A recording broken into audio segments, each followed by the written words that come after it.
Friends, இங்கே பார்த்தீங்களா எங்கள் வீட்டு புளிச்சக்கீரை. நான் ஒரு கட்டு கீரை வாங்கி அதை ரிப்பீட்டை நட்டா மறுபடியும் துளுத்துச்சுங்க. பார்த்தீங்களா?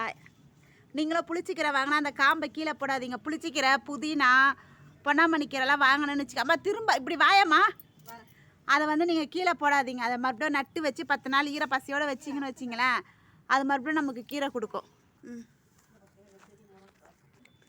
நீங்களும் புளிச்சக்கீரை, புதினாலாம் வாங்கினீங்கன்னா தூக்கி போடாதீங்க அந்த காம்பை. இந்த மாதிரி நட்டு ஒரு 10 நாள் தண்ணி ஊற்றிட்டு வந்தீங்கன்னு வச்சிங்களேன், நல்லா பச்சை கட்டி மறுபடியும் நமக்கு கீரை கொடுக்கும். புளிச்சக்கீரை யாரெல்லாம் சாப்பிடக்கூடாது தெரியுமா?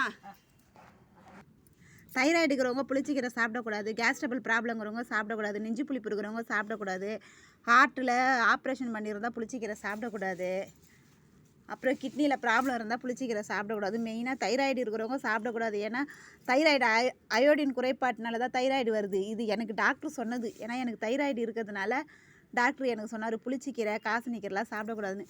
இங்கே பார்த்தீங்களா, ஒரு கட்டு கீரை குத்திச்சா. இப்போ மறுபடியும் என்ன பண்ணுவேன், இந்த கீரையை கிள்ளிட்டு இந்த காம்பை நடுவேன். இதுலேருந்து மறுபடியும் இன்னொரு கட்டு கீரை வரும். ஏற்கனவே எங்கள் அம்மா பாதி அறுத்து வேறு விட்டுக்குதா, அது மறுபடியும் துளுக்கும். நீங்களும் புளிச்சக்கீரை வாங்கினா இந்த மாதிரி நட்டு வைங்க. இன்றைக்கி எங்கள் வீட்டில் புளிச்சக்கீரை கடையல், எங்கள் செடி முருங்கை பொரியல். இந்த வீடியோ பிடிச்சா சப்ஸ்கிரைப் பண்ணுங்கள்.